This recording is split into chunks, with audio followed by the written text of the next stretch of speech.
जरा सोचिए, आप एक सुबह उठें और मतलब आप एक विशालकाय कीड़े में बदल गए हों। बाप रे। है ना, एकदम चौंकाने वाली बात। यही यही वो अजीब परेशान करने वाली स्थिति है जिसमें फ्रांस काफ्का हमें डालते हैं अपनी 1915 की मशहूर कहानी द मेटामॉर्फोसिस में। हाँ, डाई फरमान लूं। हाँ, कहानी का जो हीरो है ग्रेगर सामसा, एक मामूली सेल्समैन, वो एक सुबह ऐसे ही डरावने सच का सामना करता है। तो आज हम इस कहानी के जो अलग अलग विश्लेषण हैं उनमें उतरेंगे। ये जो हमें स्रोत सामग्री मिली है उस पर आधारित होगा। ठीक है। और ये सामग्रियां कहानी के जो विषय हैं, उसकी खास शैली और समय के साथ जो अलग अलग मतलब निकाले गए हैं, उन पर काफी गहराई से नजर डालती हैं। बिल्कुल। तो हमारा मकसद है इन विश्लेषणों से निकले मुख्य विचारों को समझना, ये देखना कि भाई ये कहानी इतनी बेचैन क्यों करती है और आज भी ये इतनी प्रासंगिक क्यों है। संक्षेप में कहें तो कहानी ग्रेगर के इस बदलाव के बाद के संघर्ष और उसके परिवार के धीरे धीरे बदलते रवैये के बारे में है। बिल्कुल। और जैसा आपने कहा, ये सिर्फ एक अजीब सी कहानी से कहीं ज्यादा है। द मेटामॉर्फोसिस को 20वीं सदी के साहित्य का एक बहुत ही अहम मोड़ माना जाता है। अच्छा। ये सिर्फ एक आदमी के कीड़े बनने की कहानी नहीं, बल्कि जो आज की जिंदगी के उलझने हैं, अकेलेपन का एहसास है, हाँ। सामाजिक दबाव है, उन पर एक बहुत ही शक्तिशाली टिप्पणी है। तो आज की हमारी बातचीत उन्हीं विश्लेषणों पर आधारित है जो हमें कहानी की परतें खोलने में मदद करेंगे, उसके गहरे अर्थों तक पहुंचने में। ठीक है, तो चलिए परतें खोलते हैं।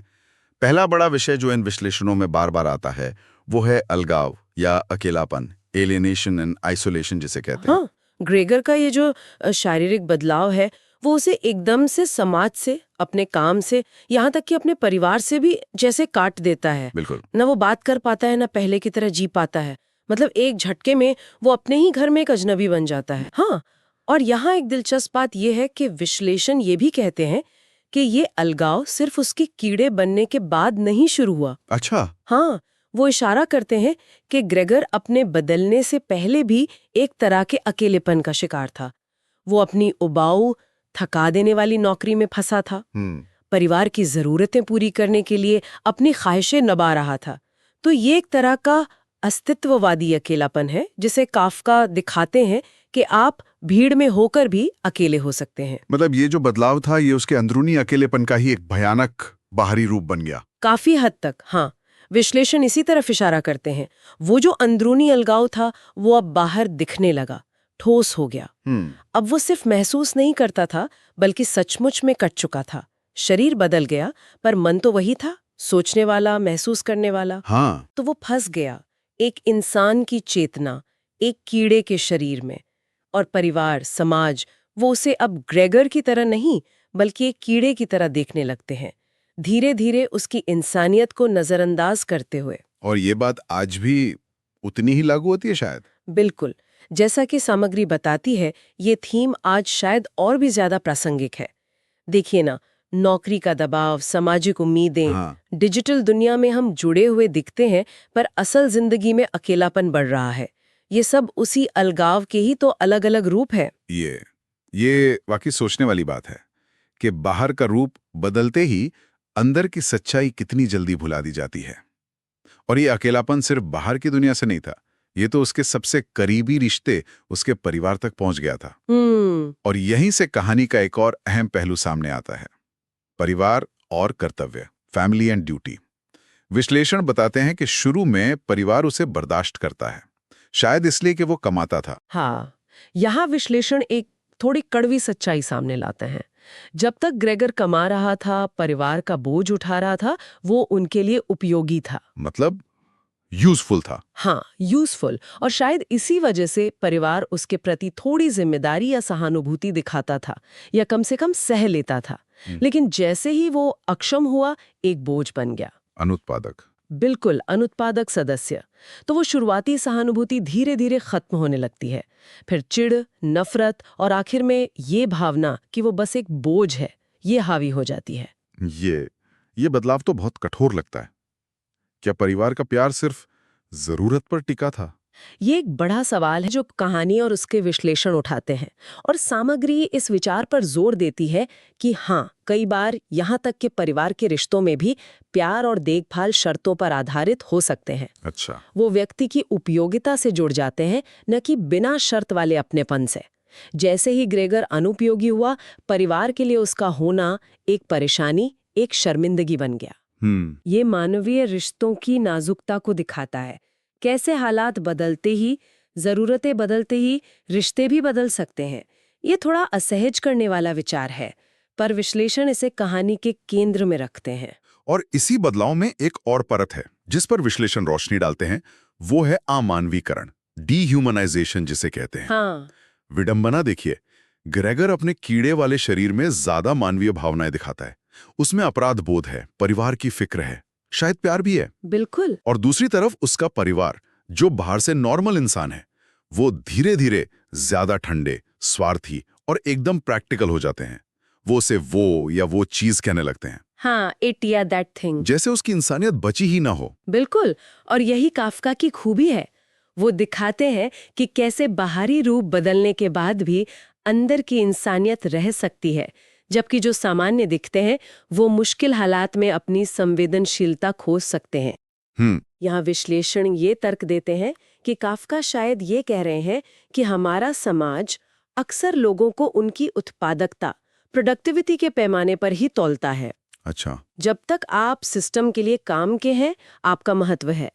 जैसे ही आप उस खांचे में फिट नहीं बैठते, चाहे बीमारी हो, उम्र हो या कोई और वजह, आपको किनारे कर दिया जाता है। आपको एक समस्या मान लिया जाता है। आपकी इंसानियत को कम कर दिया जाता है। हाँ।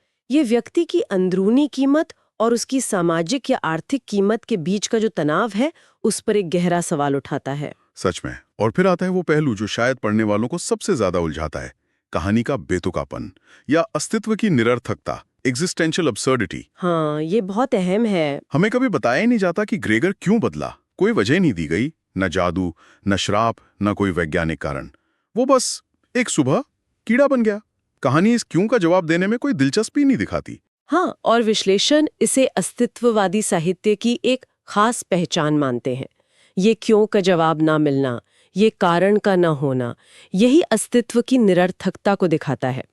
हम इंसान हर चीज के पीछे वजह ढूंढते हैं, हमें लॉजिक पसंद है, लेकिन काफका हमें एक ऐसी दुनिया में ले जाते हैं जहां तर्क खत्म हो जाता है, जहां चीजें बिना किसी साफ वजह के हो सकती हैं। और ये असहज करता है ना? बिल्कुल, ये पाठक को असहज करता है, उसे जीवन की अप्रत्याशित और कभी-कभी अतार्किक प्रकृति पर सोचने को मजबूर करता है। ये काफका की दुनिया का एक मुख्य तत्व है, एक ऐसी दुनिया जहां नियम साफ नहीं है, ब्यूरोक्रेटिक सिस्टम हावी है और व्यक्ति अक्सर खुद को बेबस पाता है। कहानी की शैली भी अपने आप में बहुत खास है। वो पहली लाइन तो मतलब साहित्य के इतिहास में दर्ज हो गई है। हाँ, वो मशहूर पहली लाइन। जब ग्रेगर साम्सा एक सुबह बेचैन सपनों से जागा, तो उसने खुद को अपने बिस्तर में एक विशाल कीड़े जैसे जीव में बदला हुआ पाया। कोई भूमिका नहीं, कोई चेतावनी नहीं, सीधा इस भयानक पर अजीब तरह से वास्तविक लगने वाली स्थिति में फेंक दिया जाता है पाठक को। बिल्कुल, ये सीधापन ही चौंकाता है। और जैसा विश्लेषण बताते हैं, कहानी का जो टोन है वो भी बहुत अनूठा है। उसमें एक अजीब सा विरोधाभास है। कैसा? एक तरफ तो घटनाओं का वर्णन एकदम तथ्यात्मक है, मैटर ऑफ फैक्ट, जैसे किसी सरकारी रिपोर्ट जैसा सपाट। जैसे ग्रेगर का कीड़ा बन जाना कोई रोज की बात हो। हाँ, जैसे ओ कीड़ा बन गया, चलो कॉफी पीते हैं। हाँ, कुछ वैसा ही। और दूसरी तरफ जो कल्पना है वो इतनी विचित्र और भयानक है, ग्रोटेस्क। काफका इस डरावनी चीज को बढ़ा चढ़ा कर नहीं बताते, बल्कि उसे एक शांत तटस्थ अंदाज में लिखते हैं। और शायद यही तटस्थता उस भयानक स्थिति को और भी ज्यादा परेशान करने वाला बना देती है। मानो लेखक कह रहा हो, हाँ ऐसा हो गया, अब आगे क्या। विश्लेषणों में कहानी के कुछ प्रतीकों, सिंबलिज्म का भी जिक्र आता है, जैसे वो कीड़ा खुद। क्या वो सिर्फ एक कीड़ा है या कुछ और दिखाता है?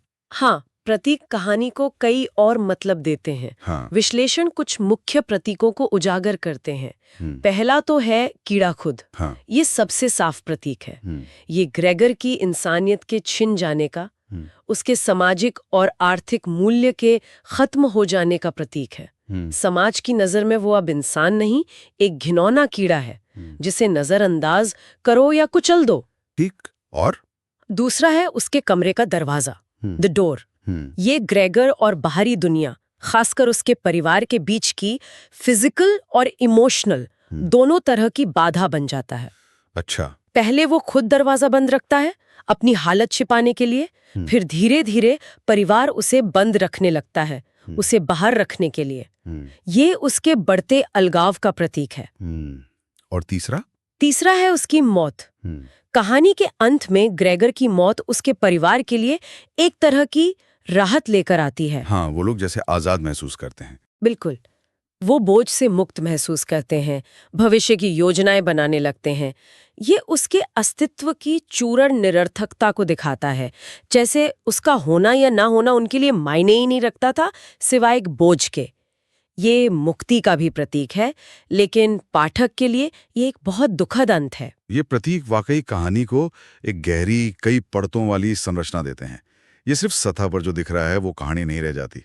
और शायद इसीलिए, जैसा कि विश्लेषण बताते हैं, इसकी इतनी अलग अलग व्याख्याएं, इंटरप्रिटेशंस संभव हो पाई हैं। हाँ बिल्कुल, एक महान साहित्यिक कृति की यही तो पहचान होती है। वो अलग अलग लोगों के लिए अलग अलग समय में नए मतलब पैदा करती रहती है। विश्लेषण मुख्य रूप से 3 तरह की व्याख्याओं पर ध्यान देते हैं। कौन कौन सी? पहली है मनोवैज्ञानिक व्याख्या, साइकोलॉजिकल रीडिंग। इस नजरिए से ग्रेगर का बदलना शायद किसी गहरे मानसिक अवसाद, डिप्रेशन या किसी गंभीर बीमारी या विकलांगता का रूपक हो सकता है। अच्छा। ये दिखाता है कि समाज कैसे उन लोगों को अलग कर देता है जो नॉर्मल तरीके से काम नहीं कर पाते। परिवार का व्यवहार दिखाता है कि देखभाल करने वाले भी कैसे थक सकते हैं, बोझ महसूस कर सकते हैं। ठीक है। दूसरी है मार्क्सवादी व्याख्या, मार्क्सिस्ट रीडिंग। ये कहानी को पूंजीवादी व्यवस्था की आलोचना की तरह देखती है। ग्रेगोर अपनी नौकरी से जैसे सचमुच खत्म हो गया है, कंज्यूम हो गया है। वो सिस्टम का बस एक पुर्जा था। जैसे ही वो पुर्जा काम का नहीं रहा, सिस्टम ने, जिसका छोटा रूप उसका परिवार है, उसे बेकार समझकर फेंक दिया। ये एक तीखा संदेश है कि पूंजीवाद इंसान को उसकी उपयोगिता तक सीमित कर देता है। और तीसरी व्याख्या? तीसरी है अस्तित्ववादी व्याख्या, एग्जिस्टेंशियल रीडिंग। जैसा हमने पहले बात की, ये मानती है कि बदलाव का कोई छुपा हुआ अर्थ या कारण ढूंढना जरूरी नहीं है। ये घटना अपने आप में इंसान के अस्तित्व की रैंडमनेस और एब्सर्डिटी को दिखाती है। जीवन में चीजें बिना किसी तर्क या कारण के हो सकती हैं और इंसान को इसी निरर्थकता के बीच अपना मतलब खोजना होता है। तो क्या इन व्याख्याओं में से कोई एक सही है, या ये सब मिलकर कहानी को ज्यादा पूरा बनाती हैं? विश्लेषण इस बात पर सहमत लगते हैं कि ये व्याख्याएं एक दूसरे को काटती नहीं हैं, बल्कि एक दूसरे की पूरक हो सकती हैं। ये सब मिलकर कहानी की समृद्धि और जटिलता को बढ़ाती हैं। हाँ। कहानी की जो अस्पष्टता है, एम्बिग्विटी, जिसका हमने जिक्र किया, वो यहाँ कोई कमजोरी नहीं, बल्कि इसकी सबसे बड़ी ताकतों में से एक है। अच्छा। ये पाठक को सोचने, सवाल करने और कहानी के साथ अपना रिश्ता बनाने की पूरी आज़ादी देती है। हर कोई अपने अनुभव से इसमें अलग मतलब ढूंढ सकता है। अगर हम कहानी की मुख्य ताकतों को समेटना चाहें, तो विश्लेषण किन बातों पर जोर देते हैं? कई बातें हैं। पहली इसकी संक्षिप्तता, मतलब मुश्किल से 70 पन्नों की कहानी है। हाँ, बहुत छोटी है। लेकिन इसमें विचारों और अर्थों की इतनी परतें हैं कि पूरी किताब लिखी जा सकती है। दूसरी, काफ्का का वो अनोखा तटस्थ सपाट वर्णन, डिटैच्ड नरेशन, जो भयावहता को कम नहीं करता बल्कि और तेज कर देता है। तीसरी और शायद सबसे जरूरी, इसकी कालातीत प्रासंगिकता, टाइमलेस रेलेवेंस, अलगाव का डर, काम का दबाव, परिवार की उम्मीदें और जिम्मेदारियां, समाज द्वारा किनारे कर दिए जाने का डर। हाँ। ये ऐसे विषय हैं जो 100 साल बाद आज भी उतनी ही या शायद उससे भी ज्यादा सच लगते हैं। लेकिन क्या कोई ऐसा पहलू है जिसे कुछ लोग इसकी कमजोरी मान सकते हैं? हाँ, विश्लेषण कुछ संभावित चुनौतियों का भी जिक्र करते हैं जो हर किसी के लिए कमजोरी ना हो, पर कुछ को लग सकती हैं। पहली, वो ही अस्पष्टता। अच्छा। जो लोग कहानी में साफ जवाब, एक पक्का संदेश या समाधान ढूंढ रहे हैं कि ग्रेगर क्यों बदला, इसका असली मतलब क्या है, वो शायद निराश हो सकते हैं। काफ्का जवाब से ज्यादा सवाल खड़े करते हैं। ठीक। दूसरी बात, कहानी का निराशाजनक, लगभग दम घोटू माहौल, ब्लीक टोन। इसमें उम्मीद की कोई किरण नहीं दिखती, कोई आसान मुक्ति नहीं है। ये भावनात्मक रूप से काफी भारी पड़ सकती है। तो कुल मिलाकर इन विश्लेषणों का निचोड़ क्या निकलता है? अंतिम फैसला क्या है? इन विश्लेषणों का सार यही है कि द मेटामॉर्फोसिस सिर्फ एक आदमी के कीड़े बन जाने की अजीब कहानी से कहीं बढ़कर है। ये इंसान होने का क्या मतलब है, हमारे रिश्ते कितने नाजुक हो सकते हैं और हमारा समाज उन लोगों के साथ कैसा बर्ताव करता है जो कमजोर हैं या अलग हैं। इन सब पर एक गहरी, बेचैन करने वाली और अक्सर असहज करने वाली पड़ताल है। निष्कर्ष यही है कि ये आधुनिकतावादी साहित्य की एक अनोखी, आमा लगने वाली हॉन्टिंग और कभी न भुलाई जा सकने वाली उत्कृष्ट कृति है, एक मास्टरपीस। तो हमने देखा कि मेटामॉर्फोसिस कैसे एक सतह पर अजीब लगने वाली कहानी के जरिए मानवीय स्थिति, रिश्तों की जटिलताओं और सामाजिक मूल्यों की गहराइयों तक जाती है। ये सिर्फ एक डरावनी कहानी नहीं है। नहीं, बिल्कुल नहीं। शायद इसी बात में है कि ये 100 साल बाद भी हमसे बात करती है। इसकी अस्पष्टता ही इसे जिंदा रखती है। हर नई पीढ़ी को इसमें अपने समय के सवाल और चिंताएं देखने का मौका देती है। हाँ, जो लोग जटिल विषयों में गहराई से उतरना पसंद करते हैं, जो आसान जवाबों से आगे जाकर सोचना चाहते हैं, उनके लिए ये कहानी और इसके विश्लेषण खास तौर पर फायदेमंद हो सकते हैं। सचमुच ये सोचने पर मजबूर करती है। और अंत में ये सारे विश्लेषण हमें एक सवाल के साथ छोड़ जाते हैं, जो सीधे तौर पर शायद सामग्री में ना कहा गया हो, पर उससे उभरता जरूर है। क्या सवाल? ये सोचने पर मजबूर करता है, क्या आज के इस दौर में जहां कामयाबी, उत्पादकता और नॉर्मल दिखने पर इतना जोर है, क्या हम अनजाने में अपने आसपास के ग्रेगर सामसाओं को, मतलब उन लोगों को जो किसी भी वजह से इस दौड़ में पीछे रह जाते हैं, जो अलग हैं या जो समाज की नज़र में अनुपयोगी हो गए हैं, उन्हें और ज़्यादा अलग थलग तो नहीं कर रहे हैं? ग्रेगर सामसा की कहानी आज इसी पल हमारे अपने जीवन और समाज के बारे में हमें क्या बता रही है? ये एक ऐसा सवाल है जिस पर विचार करना शायद जरूरी है,